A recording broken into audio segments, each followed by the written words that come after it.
Hello and very very good evening to everyone. आज के इस सेशन में मैं डिस्कस करने वाली हूँ फिजिक्स का पहला लेक्चर।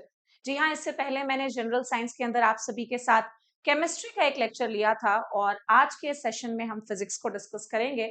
मैं आपको यहाँ पर एक चीज बहुत क्लियर कर देती हूँ, वो ये कि जनरल साइंस के अंदर आपको तीनों सब्जेक्ट्स बेसिक लेवल पे पढ़ना पड़ेगा। Physics, chemistry, biology. और बायोलॉजी को थोड़ा सा लास्ट में करेंगे, वो इसीलिए बेटा बिकॉज बायोलॉजी और एग्रीकल्चर में बहुत सारे सब्जेक्ट्स ऐसे होंगे, बहुत सारे टॉपिक्स ऐसे होंगे जो शायद तुम एग्रीकल्चर में पढ़ लोगे तो बायोलॉजी वाला भी बन जाएगा। मैं ये नहीं कह रही हूँ कि मैं नहीं करवाऊंगी, करवाऊंगी जरूर, बट पहले केमिस्ट्री फिजिक्स पढ़ लेते हैं, बाकी सारे सब्जेक्ट्स को देख लेते हैं and then we'll come up to biology. इससे पहले कि मैं सेशन की शुरुआत कर सकूं, कुछ बच्चों के लगातार मुझे कॉल्स क्वेरीज आ रहे हैं कि मैम आरएचयू की ऑफलाइन बैचेस कब से शुरू होंगी। तो बेटा आरएचयू की ऑफलाइन बैचेस को मैं 3 अगस्त के बाद शुरू करने वाली हूँ, बिकॉज अभी मेरे पीएचडी के एग्जाम्स भी होने वाले हैं सेकंड सेमेस्टर के। सो मैं नहीं चाहती कि बिना वजह मेरी एफिशिएंसी कहीं पर भी कम हो नया बैच शुरू करने के बाद। So we'll be starting it after 3rd of August। मतलब मान के चलो कि हम 4 अगस्त या 5 अगस्त के आसपास शुरू कर देंगे। सिमिलर क्वेरीज मेरे पास स्टूडेंट्स का आज भी, इससे पहले भी आईजीकेवी सीटी के ऑनलाइन ऑफलाइन बैचेस को भी लेकर के आ रहा है। तो ऑफलाइन बैचेस फिर से मैं कह देती हूँ, जितनी भी ऑफलाइन फ्रेश बैचेस शुरू होंगी एन एग्री कोचिंग क्लासेस में, वो सब अब 3 अगस्त के बाद ही शुरू की जाएंगी, सो दैट फुल फ्लेजेड अच्छे तरीके से क्लासेस हो सके। ऑनलाइन क्लास की जहां तक बात है तो आरएचओ की ऑनलाइन क्लासेस चल रही हैं, तीन तीन बैचेस चल रही हैं ऑनलाइन क्लास में भी। आप में जिस भी कोर्स में एनरोल होना चाहते हैं आप आराम से हो सकते हैं। और आईजी की भी सीटी की अब फ्रेश बैच 30 जून, जिस दिन रिजल्ट्स आ जाएंगे आईजी की भी सीटी, उसके बाद लॉन्च हो जाएगी ऑनलाइन में भी। तो ये थी कुछ हमारे कोर्स से रिलेटेड इंफॉर्मेशन। अब शुरू करते हैं पढ़ना। फिजिक्स का मतलब ये नहीं कि पहले क्लास में आते साथ मैं तुम्हें ग्रेविटेशन के नियम, फ्रिक्शन के लॉज, न्यूटन्स लॉ यहाँ पर पढ़ाने लगूं। सारी चीजें करेंगे बट धीरे धीरे करेंगे, जैसा कि मैंने कहा। मैं बस इसीलिए क्लासेस लेकर के आ रही हूं कि बच्चा अभी से पार्ट ए के साथ अकस्टम्ड हो जाए। अब आपको क्लियर हो चुका है ना ये कि पार्ट ए पार्ट बी में पेपर होना है। पार्ट बी मतलब agriculture, horticulture, genetics, soil agronomy, यही सारी चीजें आएंगी। तो पार्ट बी को तो हमें अच्छा करना ही, बट पार्ट ए जो हमारे लिए नया है उस पर भी तो ध्यान देना पड़ेगा। और यहाँ का पार्ट ए और बैंकिंग का पार्ट जो होता है मैथ्स, रीजनिंग, इंग्लिश का, वो बहुत अलग होगा, याद रखो। आपको पढ़ना पड़ेगा चीजों को। तो कुछ बच्चे हमेशा पूछते रहते हैं ना कि मैम क्या संभावित है। बेटा संभावित है या नहीं है, ये बात की बात है। अभी पैटर्न में बदलाव की बात हो चुकी है क्लियरली। मैंने उस दिन इतना अच्छा वीडियो बनाया, उस पर सारा इंफॉर्मेशन दिया कि कहाँ से तुम ये बदलाव को चेकआउट भी कर सकते हो कि सामने वाला झूठ बोल रहा है या सच बोल रहा है। उसके बाद भी आपके मन में कंफ्यूजन है। जब पैटर्न में बदलाव की बात हुई है तो कहीं ना कुछ बात होगी तभी तो। और तुम यही सोचते रहोगे ना तो अब सिर्फ एग्रीकल्चर, हॉर्टिकल्चर नहीं आने वाला है पेपर। तो तुम्हें पार्ट ए में भी बहुत ज्यादा मेहनत करनी है। तो तुम कब करोगे? जब एकदम तुम्हें सब कुछ फाइनल मिल जाएगा ना, तो फिर 28-30 दिन का समय बचेगा और फिर कुछ तुम नहीं कर पाओगे बेटा। तो एटलीस्ट आपका टीचर, एज अ टीचर मैं अपनी रिस्पॉन्सिबिलिटी समझते हुए यहाँ पर पार्ट ए को डिस्कस कर रही हूँ कि बच्चे डरे मत कि अरे यार क्या नया आ गया, इतना इजी सा चीज है और कुछ नहीं होता। अगर मैं एज अ टीचर यहाँ पर डिस्कस कर दे रही हूँ पार्ट ए, आप सभी का अच्छा हो जाएगा, इससे अच्छा हमारे लिए क्या है एज अ टीचर। सो बस पढ़िए, बस मैं यही कह रही हूँ बेटा। क्योंकि पार्ट ए अगर आप कर लोगे तो शायद आपको आरयू आरएचओ के अलावा आरआई जैसे एग्जाम में, फूड इंस्पेक्टर जैसे एग्जाम में, पटवारी जैसे एग्जामिनेशन में भी हेल्प मिल जाएगा। पढ़ाई इतना नुकसान थोड़ी ना ढूंढते फिरते हैं। पढ़िए, वो हमेशा आपको फायदा ही पहुंचाएगा। तो बहुत सारी ज्ञान की बातें दे दी मैंने, अब शुरू करते हैं फिजिक्स का पहला लेक्चर। पहले लेक्चर में मैं क्या लेकर के आई हूं, मैं आप सभी को आज सारे इंस्ट्रूमेंट से अवगत करवाऊंगी जो फिजिक्स से कहीं ना कहीं रिलेट होते हैं। फिर इसके बाद की क्लास जो होगी फिजिक्स की, वो एसआई यूनिट्स पर बेस्ड होगी। फिर हम लेकर आएंगे डायमेंशनल फॉर्मूलाज पर बेस्ड क्लास। तो सारी चीजें प्लान्ड हैं। थोड़ा बहुत एक आध दिन का गैप अगर क्लास लेने में हो जाता है तो परेशान मत होना कि मैम कहाँ चली गई वादा करके। क्योंकि जैसा कि मैंने कहा कि मेरी पीएचडी भी चल रही है, मेरे क्विज आवरलीज हैं, प्रेजेंटेशंस हैं, एग्जामिनेशंस हैं, तो थोड़ा बहुत गैप हो सकता है। चलिए अब शुरू करते हैं। सबसे पहले इंस्ट्रूमेंट के साथ, बिल्कुल इंस्ट्रूमेंट्स याद रखोगे कि भैया ये इंस्ट्रूमेंट है, ये उसका काम है। बहुत ज्यादा दिमाग नहीं लगाने का इसमें। एक्यूमुलेटर, एक्यूमुलेट करने का मतलब ही होता है इकट्ठा करना, इंग्लिश भी देखो बन जाएगा इससे। अब इसका काम क्या होता है? इलेक्ट्रिकल एनर्जी को स्टोर कर, इलेक्ट्रिकल एनर्जी को अक्यूमुलेट करके रखना। नेक्स्ट हम आ जाते हैं अल्टीमीटर पर। तो ऑल्टीमीटर वर्ड आया ऑल्टीट्यूड से, और ऑल्टीट्यूड का मतलब होता है ऊंचाई। तो डेफिनेटली ये वाला जो इंस्ट्रूमेंट है देखो, used in aircraft for measuring क्या बेटा? ऑल्टीट्यूड्स यानी कि हाइट। अब तुम्हें ये नहीं पढ़ने की जरूरत है कि वो एयरक्राफ्ट में यूज हो रहा है, तुम बस याद रखो कि अल्टीमीटर से हम ऑल्टीट्यूड्स का मेजरमेंट कर सकते हैं। नेक्स्ट एमीटर, बहुत इंपॉर्टेंट है फिजिक्स वगैरह में ना, गैल्वेनोमीटर, वोल्ट मीटर, एमीटर, यहां सबसे क्वेश्चन आ ही जाता है। Ammeter it measures the electric current in कौन सा यूनिट? एम्पियर। एम्पियर खुद इलेक्ट्रिकल करंट का यूनिट होता है। आगे एनीमोमीटर, ये तो भैया हमारे मेट्रोलॉजी का है, और मेट्रोलॉजी भी एग्रीकल्चरल फिजिक्स का ही सेक्शन है। जिनको नहीं पता है जान लो। अभी एग्रीकल्चर टीचर का अगर आप सिलेबस उठा के देखोगे ना, तो मेट्रोलॉजी जो है वो फिजिक्स के ही अंदर दिया हुआ है। एनीमोमीटर तो मुझे नहीं लगता पढ़ने की जरूरत है। एनीमोमीटर हमेशा विंड की स्पीड को मेजर करेगा, विंड वेन, विंड की दिशाओं को मेजर करता है। ऑडियोमीटर, ऑडियो मतलब सुनने वाला, तो भैया कहीं ना कहीं सुनाई से, साउंड से, हियरिंग से ही रिलेटेड होगा। It measures the intensity of sound या हियरिंग। खूब चिल्ला करके बोला मैंने तो साउंड की इंटेंसिटी ज्यादा है, बड़े धीरे धीरे बात कर रही हूँ साउंड की इंटेंसिटी कम है। तो साउंड की इंटेंसिटी को मेजर करने के लिए हम ऑडियोमीटर को यूज करेंगे। आगे बढ़ेंगे ऑडियो फोन पर। It is used for improving imperfect sense of hearing. यानी ऑडियो फोन एक ऐसा इंस्ट्रूमेंट होता है जो कि हियरिंग के प्रोसेस को और इंप्रूव करता है। किसी को अगर धीरे सुनाई दे रहा है तो बढ़ करके सुनाई देगा। ये होता है ऑडियो फोन का काम। आगे बढ़ेंगे बैरोमीटर। बेटा कितनी बार पढ़ाया है मैंने मेट्रोलॉजी में। हो सकता है यूट्यूब प्लेटफॉर्म पे जो बच्चे मुझे देख रहे होंगे, शायद आप लोगों ने अभी तक मुझसे नहीं पढ़ा होगा, बट जो बच्चे भी मुझसे पढ़े हैं, मैं मेट्रोलॉजी पढ़ाती हूँ। मेट्रोलॉजी में हमेशा बताती हूँ कि जो बार है वो एटमॉस्फेरिक प्रेशर को मापने का यूनिट होता है। तो बैरोमीटर भी देखो क्या मेजर करेगा? Atmospheric pressure. पढ़ाई दुनिया की एक ऐसी चीज है ना जो कभी तुम्हें नुकसान नहीं पहुंचाएगा। हर चीज ज्यादा मात्रा में ले लोगे तो कहीं ना कहीं नुकसान हो जाता है, लेकिन डेली पढ़ लेना ना कोई नुकसान कॉज नहीं करेगा, वो कहीं ना कहीं तुम्हें पहुंचा ही देगा, ध्यान रखना। अरे तुम अगर नौकरी नहीं ले पाओगे तो एटलीस्ट जानकारी हासिल करने के बाद 10 बच्चों को पढ़ा करके तो कमा ही सकते हो। ये फायदा होता है पढ़ने का। तो ये सब मत सोचा करो कि मैम अगर आप क्लास ले रही हैं तो नौकरी आने वाली होगी तभी हम पढ़ेंगे। बेटा पढ़ो ना, नौकरी तो आएगी ही। ऐसा थोड़ी ना कि जॉब्स नहीं आएंगे। अब देखो नेक्स्ट वर्ड क्या है? बाइनोक्यूलर। तुम लोगों ने सुना भी होगा। It is an optical instrument design for magnified viewing of distant objects. अब इतना आगे का ज्ञान लिखने की जरूरत नहीं है, सिंपल सा याद रखो कि एक इंस्ट्रूमेंट है जो किसी दूर में रखी हुई चीजों को मैग्नीफाई करके हमें दिखाता है, और ऐसे इंस्ट्रूमेंट को हम बाइनोक्यूलर बोलते हैं। मैग्नीफाई करने का मतलब बड़ा करके दिखाना। बोलोमीटर, ऐसा लग रहा है बोलने वाला इंस्ट्रूमेंट है, नहीं। बोलोमीटर का काम क्या है? It measures heat radiation. Next आएंगे कार्डियोग्राम। कार्डियोग्राम मतलब it records the heart movements and activity. तुम्हारे दिल के एक्टिविटी को टेस्ट करने के लिए जिस इंस्ट्रूमेंट को यूज किया जाता है दैट इज कार्डियोग्राम। नेक्स्ट है कैलोरीमीटर। नाम से समझ में आ रहा है, कैलोरी। कैलोरी, कैलोरी एनर्जी का यूनिट होता है, हीट का यूनिट होता है। मतलब it measures the quantity of heat. Heat के क्वांटिटी को मापने वाला इंस्ट्रूमेंट है कैलोरीमीटर। आगे आते हैं chronometer, a highly accurate clock use to determine longitude at the sea. तुमको कैसे याद रखना है, सुनो ध्यान से। क्रोनोमीटर क्या है? एक तरह का घड़ी जैसा डिवाइस होता है जो कि क्या मेजर करता है? लॉन्जिट्यूड। तुम लोगों ने पढ़ा होगा ना लैटिट्यूड एंड लॉन्जिट्यूड ज्योग्राफी में। मैं डिस्कस भी करूंगी जब मैं जनरल नॉलेज की और क्लासेस लेकर के आऊंगी लैटिट्यूड्स लॉन्जिट्यूड्स के बारे में। आगे बढ़ेंगे कोलोरीमीटर। एक्चुअली उसको कलरीमीटर पढ़ोगे तो ज्यादा जल्दी याद होगा। कलरीमीटर मतलब कलर से रिलेटेड है कुछ वो। So it compares the intensities of colours. Dark pink, light pink, baby pink, फलाना पिंक, ढकाना पिंक, इन सबको मेजर करने के लिए हम कलोरीमीटर को यूज कर सकते हैं। आगे बढ़ते हैं कॉम्यूटेटर पर। अब कॉम्यूटेटर का काम, मैं सिंप्लीफाइड वर्जन भी लिख दूंगी, जरूरी नहीं कि तुम पूरा लिखो।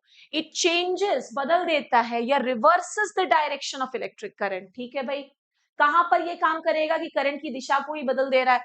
इन अ डायनामो। डायनामो का काम क्या है, भी आगे तुम पढ़ने वाले हो। या फिर आप बोल सकते हो it converts alternating current into direct current. याद करो 10वीं के फिजिक्स में, 12वीं के फिजिक्स में तुमने एसी डीसी करंट जरूर पढ़ा होगा। तो अल्टरनेटिंग करंट को किसमें चेंज कर देगा, ये डायरेक्ट करंट में। आगे बढ़ेंगे साइक्लोट्रॉन पर। It studies the properties of atoms. परमाणुओं के प्रॉपर्टी को स्टडी करने के लिए हम जिस इक्विपमेंट को यूज करेंगे उसका नाम क्या है बेटा, साइक्लोट्रॉन। आगे बढ़ेंगे डायनामो पर। It converts mechanical energy into electrical energy. आप में से जितने भी बच्चे हमारे पास आरएचओ की ऑनलाइन क्लास में या ऑफलाइन क्लास में पढ़ रहे हैं या पढ़ चुके हैं, डायनामो को मैंने इंजीनियरिंग में इंजन चैप्टर के अंदर डिस्कस करवाया है जब मैं इंस्ट्रूमेंट्स पढ़ा रही हूँ, कि वो मैकेनिकल एनर्जी को इलेक्ट्रिकल एनर्जी में चेंज करता है। आगे आते हैं डायनामोमीटर पर। It measures electrical power. ये भी मैंने पढ़ाया हुआ है इंजीनियरिंग में। इलेक्ट्रिकल पावर को मापने के लिए हम डायनामोमीटर को यूज करते हैं। डायनामो और डायनामोमीटर याद रखना साथ में। अब हम आते हैं इलेक्ट्रोस्कोप पर। It detects the presence of electrical charge. Electrical charge की उपस्थिति या अनुपस्थिति को अगर डिटेक्ट करना है, पता करना है, तो आप कौन सा इक्विपमेंट यूज करेंगे, इलेक्ट्रोस्कोप। मेडिकल साइंस में एक टर्म होता है एंडोस्कोपी। एंडो मतलब अंदर। तो एंडोस्कोप वो इक्विपमेंट है जिसको डॉक्टर्स यूज करते हैं to examine the internal part of the body. भैया मेरी आंख कुछ खराब हो गई है तो भाई सामने बाहर से देख ले रहा है डॉक्टर, लेकिन अगर मेरा लीवर, दिल और गुर्दा और फेफड़ा खराब हो रहा है, उसमें कुछ दिक्कत जा रहा है, तो बाहर से तो नहीं देखा जा सकता। तो कौन सा इक्विपमेंट यूज करना पड़ेगा, एंडोस्कोप को यूज करना पड़ता है। आगे बढ़ते हैं फैथोमीटर पर। फैथोमीटर नया नाम होगा। फैथोमीटर क्या करता है, it measures the depth of the ocean. बहुत इंपॉर्टेंट है। और क्या पता तुम आने वाले समय में एएफओ की तैयारी करो, सीटी की तैयारी करो, तुम्हें मेट्रोलॉजी में ये क्वेश्चन आ सकता है कि गहराई, ठीक है, या आंखों की गहराई की बात नहीं हो रही, समुद्र की गहराई की बात हो रही है। मेजर करने वाले इंस्ट्रूमेंट का नाम क्या है, फैथोमीटर। आगे बढ़ेंगे गैल्वानोमीटर, बहुत इंपॉर्टेंट है। It detects and measures electric current. Same काम है, ठीक है, जो एमीटर के साथ भी पढ़े थे। हाइग्रोमीटर तो हम एग्रीकल्चर एंड हॉर्टिकल्चर स्टूडेंट्स हमेशा से पढ़ते आए हैं मेट्रोलॉजी में। हाइग्रोमीटर क्या मेजर करेगा, लेवल ऑफ ह्यूमिडिटी। शाइक्रोमीटर भी humidity. Next phonograph. It records and reproduces sound. ये साउंड को रिकॉर्ड करता है और फिर वापस से उसको प्लेबैक करके भी हमें दे देता है। आगे बढ़ेंगे पायरोमीटर। याद करो मेरी पहली क्लास अंग्रेजी की, मैंने पढ़ाया है कि पायर का मतलब ही होता है हाई। सो पायरोमीटर हमेशा क्या मेजर करेगा, हायर टेम्परेचर्स। आगे बढ़ेंगे क्वार्ट्ज क्लॉक की तरफ। अ highly accurate clock used in astronomical observations and other precision work. ये जो इक्विपमेंट है आप चाहें तो उसको स्किप कर सकते हैं और याद रख सकते हैं बस इतना कि हाँ भैया एक क्वार्ट्ज क्लॉक नाम की चीज मैम ने पढ़ाई थी जो एस्ट्रोनॉमिकल ऑब्जर्वेशंस को पता करने के लिए यूज किया जाता है। आगे बढ़ेंगे बेटा नेक्स्ट इंस्ट्रूमेंट की तरफ, रेडियोमीटर। रेडियोमीटर देखो क्या मेजर करता है, एमिशन ऑफ रेडिएंट एनर्जी। किसी बॉडी से कितनी एनर्जी बाहर निकल रही है, इस चीज को मापने के लिए हम रेडियोमीटर को यूज करते हैं। आगे बढ़ेंगे radio micrometer. It measures heat radiation. एकदम सिंपल है, आज के आज याद कर लेना। रेन गेज, तुम्हें तो हमेशा से पता है, अमाउंट ऑफ रेनफॉल को मेजर करता है। रेक्टिफायर क्या करता है, so it converts AC into DC. अभी जस्ट कुछ देर पहले भी तुमने सेम चीज पढ़ी थी। नेक्स्ट रिफ्रैक्ट्रोमीटर, कौन नहीं जानता, हर एग्रीकल्चर एंड हॉर्टिकल्चर बच्चा जानता है। It measures the refractive index of a substance. आगे की फिजिक्स की क्लास में मैं पढ़ाऊंगी कि रिफ्रैक्टिव इंडेक्स जो होता है वो म्यू से दर्शाते हैं, वो कैसे निकालते हैं, उस पर बेस्ड छोटे मोटे numericals, everything I am going to discuss. आपको चिंता नहीं करना है, आपको सिर्फ क्या करना है, पढ़ाई करना है, नोट डाउन करना है, पढ़ाई करना है। और दिल करे तो सेशन को लाइक कर देना, जो कि तुम लोग नहीं करते हो, और थोड़ा सा मन करे तो सब्सक्राइब कर देना है चैनल के साथ, वो तुम भरपूर कर रहे हो बट सेशन को लाइक नहीं करते। तो कर दिया करो भाई, मैंने कितनी बार कहा है, तुम्हारे सेशन के लाइक करने से तुम्हारी जेब से पैसे तो नहीं निकलते, ना ही मेरे जेब में कुछ बहुत ज्यादा पैसे आ जाते हैं। हाँ, मोटिवेट जरूर मिलता है आदमी को कि हाँ चलो भाई, बच्चे पसंद कर रहे हैं तो क्यों ना हम और लेक्चर्स लेकर के आए बच्चों के लिए। आगे बढ़ेंगे resistance. It measures the temperature by determining the electrical resistance of a conductor. Actually वो रेजिस्टेंस थर्मोमीटर है ना बेटा, ध्यान रखिए। सिर्फ रेजिस्टेंस नहीं है, रेजिस्टेंस तो एक अलग ही कॉन्सेप्ट होगा, रेजिस्टर भी नहीं है, ये रेजिस्टेंस थर्मोमीटर है। मैं फिर से पढ़ देती हूँ, ये टेम्परेचर मापता है by determining the electrical resistance of a conductor. Resistance पढ़ा होगा तुमने, वो Ohm's law, V is equals to IR में। सारी चीजों के बारे में बात होगी। मैं फिर से कह रही हूँ, आज मेरा मेन फोकस सारे इंस्ट्रूमेंट से तुम्हें पहचान दिला देने का भी, कि पढ़ लेना है ये सारे। सलाइनोमीटर या जिसको हम सैलोमीटर भी कहते हैं, तो ये क्या मेजर करता है बेटा? ये सॉल्ट का कंसंट्रेशन मापता है, सॉल्ट का कंसंट्रेशन मापता है। मैंने प्रिजर्वेशन चैप्टर में पढ़ाया भी है आप लोगों को। आगे बढ़ेंगे सीस्मोमीटर या सीस्मोग्राफ पर। It measures and records earthquake shock. जी हाँ, अर्थक्वेक की इंटेंसिटी को मापने के लिए हम अलग अलग स्केल्स को यूज करते हैं। रिक्टर स्केल वगैरह तुमने सुना भी होगा। ये इंस्ट्रूमेंट है जो कि अर्थक्वेक की इंटेंसिटी को मेजर कर सकता है। Sextant, it is used for angle measurement. कोण को मापने के लिए हम अक्सर इस सेक्सटेंट नाम के इंस्ट्रूमेंट को यूज करते हैं। Next, spectroscope, used for spectrum analysis. I hope आप लोग स्पेक्ट्रम का मीनिंग तो जानते ही हैं। Next, speedometer, it measures the speed of a moving vehicle. सबको समझ में आ गया होगा। Spherometer, it measures the curvature of the surface. Curvature समझते हो ना, फॉर एग्जाम्पल इस तरह से कर्वेचर, ऐसा है कर्वेचर, इस चीज को मेजर करने के लिए हम स्फेरोमीटर को यूज करते हैं। आगे बढ़ेंगे नेक्स्ट इंस्ट्रूमेंट की तरफ, जो कि है स्फाइग्मोमैनोमीटर। स्फाइग्मोमैनोमीटर, ये क्या मेजर करता है? Blood pressure in the human body. Sphygmomanometer, ये है इक्विपमेंट का नाम। Sphygmophone, it detects and amplifies sound associated with pulse. तुम्हारा ये जो पल्स है ना, उसको पहले तो डिटेक्ट करेगा, और क्योंकि वो बड़ा धीरे धीरे धीरे धीरे आवाज करता है, तो उसको एम्पलीफाई कर देता है। धप धप धप धप आवाज में चेंज करेगा। एम्पलीफाई करना मतलब किसी चीज की इंटेंसिटी को बढ़ा देना। स्प्रिंग बैलेंस तुमने यूज किया होगा 12वीं की केमिस्ट्री में, फिजिक्स में। इट मेजर्स वेट, वेट को मापने के लिए हम स्प्रिंग बैलेंस को यूज करते हैं। स्टीरियोस्कोप क्या करता है? It is use to view two dimensional picture. Two dimensional picture को देखने के लिए with a three dimensional effect. मतलब इस इक्विपमेंट की मदद से तुम किसी 2D फोटोग्राफ को भी 3D इफेक्ट के साथ देख पाओगे। ठीक है भाई। नेक्स्ट है सेथोस्कोप, सभी को पता है, जो हमारे डॉक्टर्स यूज करते हैं, use by doctors to hear and analyze heart and lung sounds. Next, stroboscope, used to observe rapidly moving objects as if they are stationary। ठीक है भाई, किसी बहुत फास्ट मूविंग ऑब्जेक्ट को ये जो हमारा इक्विपमेंट है वो ऐसे हमारे सामने प्रेजेंट करेगा कि वो बिल्कुल कांस्टेंट है अपनी जगह पे, कांस्टेंट है, वो मूव नहीं कर रहा है। तो ये है स्ट्रोबोस्कोप। ठीक है। नेक्स्ट हम आते हैं टैकोमीटर पर। It measures the rotational speed, RPM of engines, aeroplanes and motor boats. PTO वगैरह हम पढ़ते हैं ना ट्रैक्टर्स में, तो वहां पर भी हम RPM की बात करते हैं। तो जो RPM होता है वो मेजर किया जाता है टैकोमीटर से, ऑफ कौन सी चीजों का? तो इंजन्स, आप याद रख लो। आगे बढ़ेंगे टेलीप्रिंटर पर। It sends and receives typed messages from one place to another. तुम्हें समझ में आ ही गया होगा। टेलीस्कोप का काम तुम सारे बच्चे जानते हो। थियोडोलाइट का काम, जितने भी बच्चे RHU को एस्पायर कर रहे हैं, या AFO को एस्पायर कर रहे हैं, या फिर किसी भी एग्जाम को एस्पायर कर रहे हैं जो एग्रीकल्चर एंड हॉर्टिकल्चर से रिलेटेड है, थियोडोलाइट तुमने सर्वेइंग लेवलिंग चैप्टर में पढ़ा भी होगा।